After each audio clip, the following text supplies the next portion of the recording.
The morning I came back from 12 days in coastal Maine to find Karen Selby's Volvo still sitting in my driveway exactly where I had bricked it in before I left. I pulled my truck to the curb, got out, stood on the sidewalk with my travel coffee still in my hand, and looked at the situation with the specific satisfaction of a person who had planned something carefully and watched it execute exactly as designed. The Volvo had not moved. The brick pillars I had constructed on either side of my driveway entrance had not moved. The city's temporary no parking notices I had filed before leaving had expired 2 days ago, which meant the city had already attempted contact, which meant Karen Selby had spent at least 2 of my 12 vacation days dealing with consequences I had arranged before I boarded my flight. My name is Russ Ingram. I am 50 years old, a licensed master mason with 24 years of experience in brick, block, and stone construction, and I have lived on Dunmore Street in the Hillcrest HOA community in western Pennsylvania for 9 years. My wife Carla teaches nursing at the community college. Our house is a 1940s brick colonial on a narrow lot, with a single-car attached garage and a driveway that runs along the eastern side of the house from the street to the garage door, approximately 62 feet long and 11 feet wide, just enough room for one vehicle parked along it without blocking access to the garage. The driveway is my property. The survey is clear about this. The property line runs 6 inches east of the driveway edge, and the driveway surface, the curb cut, and the apron to the street all belong to me. Karen Selby moved into the house directly east of mine 3 years ago. Her lot was slightly wider than mine, and her house had a 2-car garage set back from the street, which meant she had more than adequate parking on her own property for the 2 vehicles she owned, a Volvo station wagon and a Honda that her adult son drove when he visited. She was 58, a retired school administrator who had the organized authority of someone who had spent 30 years managing institutions and had not entirely adjusted to the reality that retirement meant she no longer had institutional authority to exercise. The first time she parked in my driveway, I assumed it was a mistake. A Saturday morning, her Volvo parked at the street end of my driveway with its nose just past my curb cut, blocking access to the upper 2/3 of the driveway and making it impossible for me to back my truck out of the garage. I knocked on her door and told her politely that she was in my driveway. She said, "Oh, I am so sorry, I was only going to be a moment," and moved the car. I said no problem and went back to my morning. The second time was 3 weeks later. Same location, same Volvo, this time at 8 in the morning on a Tuesday when I needed to leave for a job site. I knocked again. She answered after 2 minutes in a bathrobe and said she had just parked there temporarily while she unloaded groceries. I said I understood, but the driveway was my only access to the garage, and I needed her to please not park there even temporarily. She said of course, and moved it. The third time I did not knock. I took a photograph and sent it to Carla, who was at work, and waited 15 minutes in case Karen came out on her own. She did not. I knocked. She answered and moved the car. I told her this was the third time and I needed her to understand that the driveway was not available parking for any duration under any circumstances. She said she understood completely. It happened 6 more times over the following 4 months. Each time followed the same pattern. I documented it, I knocked. She moved the car with an apology that was warm and fluent and did not appear to connect to a behavioral change. The apologies were so consistent in their quality and so disconnected from any lasting effect that I began to understand they were not apologies in the functional sense.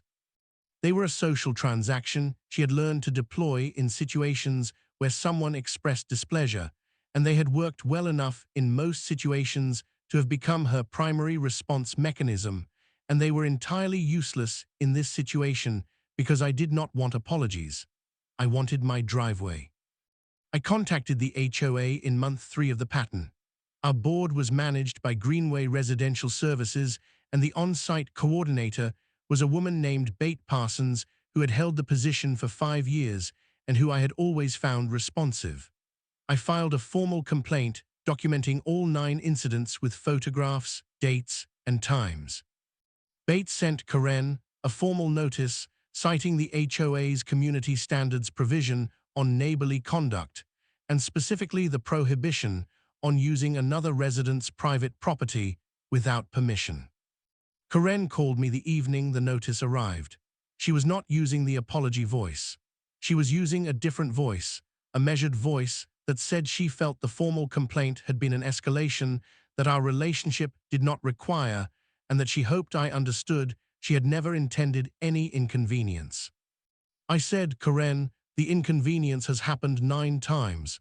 The intention is separate from the outcome. She said, I think a conversation between neighbors would have been more appropriate than a formal complaint. I said, we have had 9 conversations between neighbors. Each one produced an apology and no lasting change. The formal complaint is a different tool. She said, I find this approach unfriendly.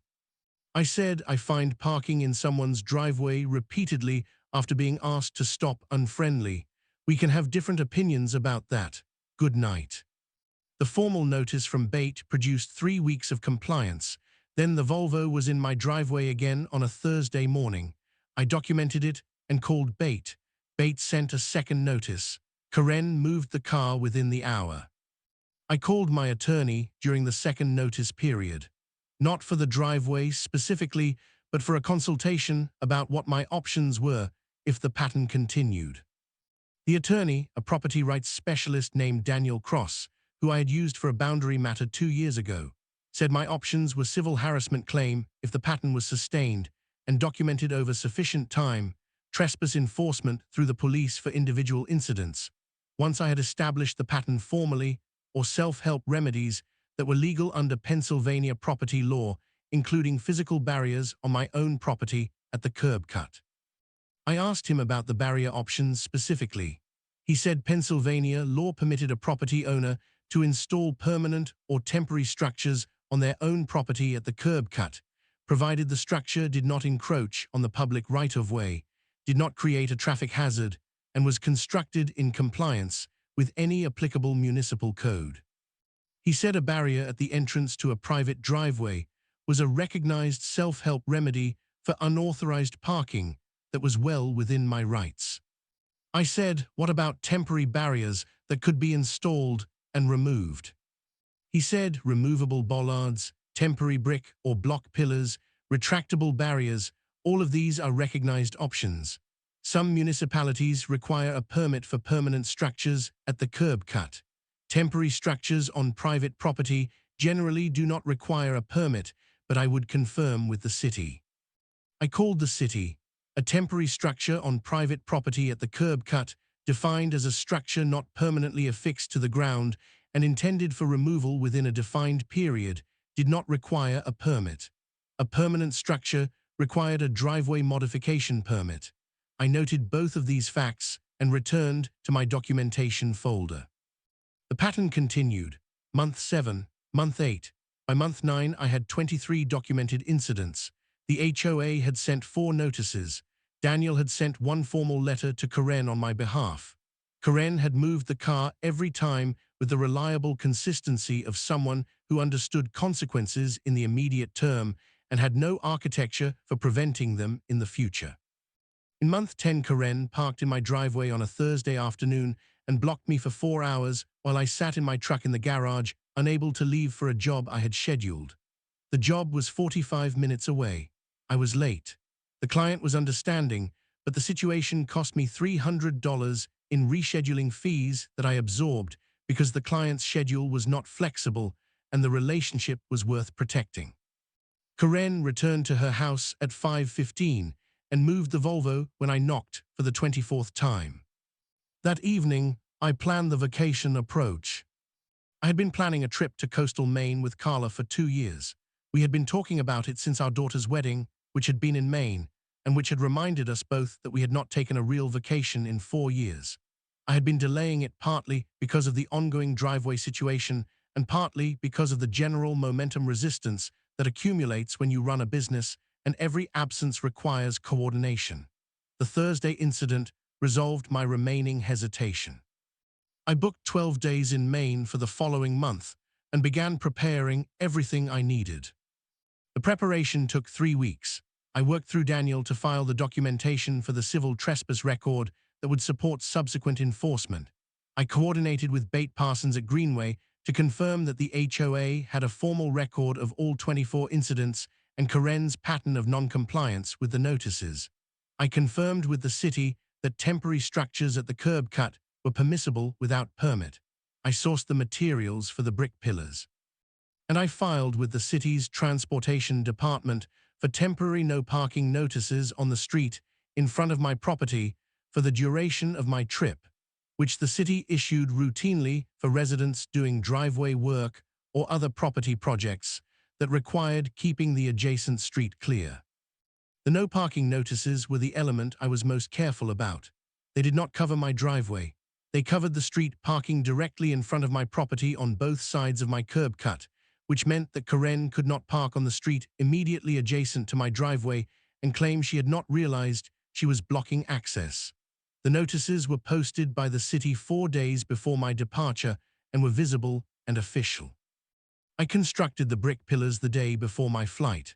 I was a licensed master mason with 24 years of experience, and the pillars took me 4 hours because I was doing them correctly and because I had pre-cut everything and pre-mixed the mortar and set out my tools the way I set out tools on a job site, systematically and without wasted motion. 2 pillars, one on each side of the driveway entrance at the curb cut, each pillar 18 inches wide, 18 inches deep, and 42 inches tall. The pillar cores were 12-inch concrete block filled with gravel, which gave them mass without permanent footing. The exterior was running bond red brick, selected to match my house's existing brick exactly, which I had done because I was a mason, and because doing it any other way would have bothered me. Between the 2 pillars, I set a heavy-gauge steel gate that I had fabricated the previous weekend. The gate was chain-link infill in a square steel tube frame, hinged at the eastern pillar on removable hinge pins and secured at the western pillar with a padlock through a welded hasp. The gate was 42 inches tall, matching the pillar height, and spanned the full 11 feet of the driveway entrance. When closed and locked, it presented a physical barrier across the full width of the curb cut at the height of a vehicle's front bumper, which meant that any vehicle attempting to enter the driveway would contact the gate before it could proceed. I locked the gate at 7 in the evening. I photographed the completed installation from the street and from my property. I made sure my truck was inside the garage because I would not need it until I returned. Then I went inside and finished packing for Maine. Carla looked at the installation from the kitchen window while I was finishing dinner. She said, "It looks like it belongs there." I said, "I matched the brick exactly." She said, "I know, that is why it looks like it belongs there." She went back to her packing. My flight was at 7 the following morning. I was in Maine by noon. I know what happened over the next 12 days through 3 sources. First, my property cameras, which covered the driveway entrance and the street in front and logged continuously to my cloud account. Second, Bate Parsons at Greenway, who called me on day 4. Third, Daniel Cross, who received 2 communications during my trip that he summarized for me when I returned. Day 1, Karen's Volvo appeared at my curb cut at 9:14 in the morning, approximately 2 hours after I left for the airport. The camera showed the Volvo pulling forward to its usual position and stopping when the front bumper contacted the gate. The Volvo sat there for 30 seconds. Then it reversed and parked on the street 2 houses north, which was the nearest available street parking that was not covered by the no parking notices. Day 2, the Volvo appeared again and again contacted the gate and reversed. This time a figure got out of the car and walked to the gate and examined the padlock and the hinge pins and the overall construction. The figure was Karen. She spent 4 minutes examining the gate and the pillars. Then she got back in the Volvo and drove to her own driveway. Day 3. The HOA received a formal complaint from Karen citing the pillars and gate as an unauthorized structure in violation of the CC and RS architectural standards provisions. Bate called me on day 4 to inform me of the complaint and to tell me that she had reviewed the city permit records and confirmed the no permit status of the temporary installation, and had reviewed the CC and RS and found no provision that prohibited temporary barriers on private property at the curb cut, and was therefore not in a position to issue a violation notice but wanted me to be aware of the complaint. I said, "Thank you, Bate. I appreciate the call." She said, "The complainant is quite insistent." I said, "I imagine she is. I will address it when I return in 8 days." Bates' voice had the carefully neutral quality of a professional who was not going to say what she was actually thinking. She said, "Have a good remainder of your trip." Day 5. Daniel received a letter from Karen's personal attorney, a local general practice attorney named Howard Gaines, asserting that the installation constituted an attractive nuisance and a traffic hazard and demanding immediate removal. Daniel's response went out the same day. It was 2 paragraphs. It noted that the installation was a temporary structure on private property at the curb cut, confirmed as permissible by the Municipal Transportation Department, and that it had been installed as a direct response to a 24-incident documented pattern of unauthorized use of the same driveway entrance by the complaining party. It noted that any traffic hazard claim was undermined by the fact that the installation was within private property boundaries, and that the complaining party's repeated unauthorized access to the same entrance had created the conditions necessitating the installation. It invited Howard Gaines to identify the specific legal basis for a removal demand. Howard Gaines did not respond within the trip period. Day 8, Karen parked in my driveway. I know this sounds impossible given the gate.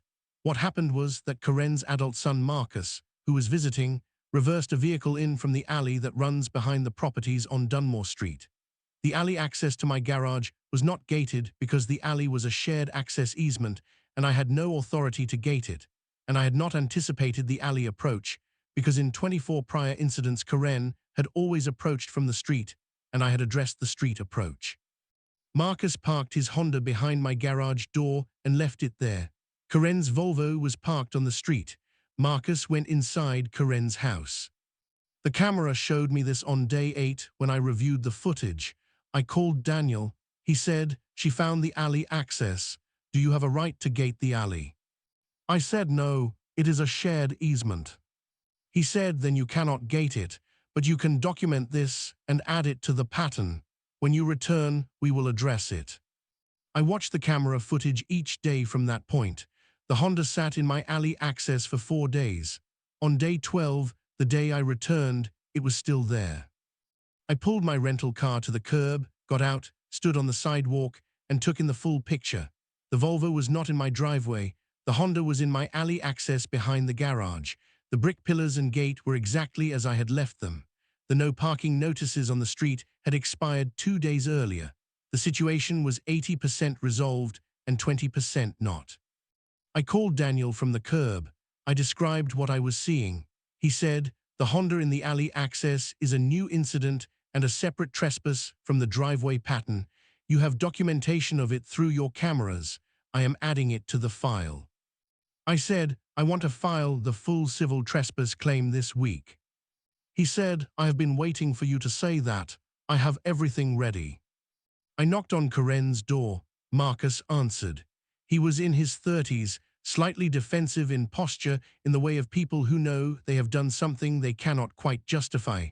I said, "I need the Honda out of my alley access." He said, "Mom said it was fine to park there." I said, "Your mother does not have authority to give permission for your vehicle to be parked on my property. I need it moved now." He said, "I have to call her." I said, "You have 15 minutes, then I am calling the police." He moved it in 11 minutes. I went inside, unpacked, reviewed the full 12 days of camera footage with a notepad, and added everything to the documentation folder. Then I called Carla at the college and told her I was home. She said, "How was it?" I said, "The gate worked on 23 of 24 days." She said, "What happened on day 8? I said, "She found the alley." She said, "What are you going to do about the alley?" I said, "Daniel is filing the civil claim this week. After that, I am going to install a removable bollard at the alley entrance that I can deploy when I am away." She said, "Of course you are. How was Maine?" I said, "Maine was excellent." She said, "Good. I am glad we went. Daniel filed the civil trespass claim the following Thursday. It covered 25 documented incidents across the full period, the 24 driveway incidents and the alley access incident, with time-stamped photographic evidence for each. It claimed damages for the job rescheduling cost I had absorbed in month 10, the cost of the gate and pillar materials and my labor in installing them, and compensatory damages for the sustained and documented pattern of trespass that had continued across 3 HOA notices and 1 formal attorney letter. Howard Gaines called Daniel within a week. He said Karen wanted to resolve the matter. Daniel said we were open to resolution. Howard Gaines said Karen's position was that the incidents had been inadvertent and she proposed mutual releases. Daniel said there were 25 time-stamped photographic incidents across a documented period following formal notices and a formal attorney letter, and that inadvertence was not a supportable characterization. Settlement negotiation took 2 weeks. The final number was $11,000. Karen paid it from her own funds. Her homeowner's insurance reviewed the claim and declined coverage because the pattern of conduct, documented across formal notices and legal correspondence, did not meet the accidental occurrence requirement of her policy. Howard Gaines called Daniel after the settlement was executed to say that Karen had found the situation very difficult and hoped that the neighborhood relationship could move forward constructively. Daniel relayed this to me. I told Daniel to tell Howard Gaines that I had no interest in an adversarial relationship with my neighbor and that I had never wanted anything except for my driveway to be available to me, which was all I had ever asked. Howard Gaines relayed this to Karen. Karen sent a handwritten note to my house 2 days later.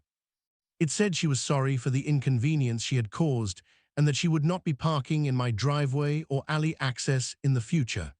The handwriting was careful and the note was brief, and I read it twice. I put it in the documentation folder. The brick pillars are still at my curb cut. I considered removing them after the settlement, but decided against it for 2 reasons. First, they match the house brick exactly and they look correct. Second, they are functional. The gate is closed when I am not actively using the driveway and open when I am. This is not an inconvenience.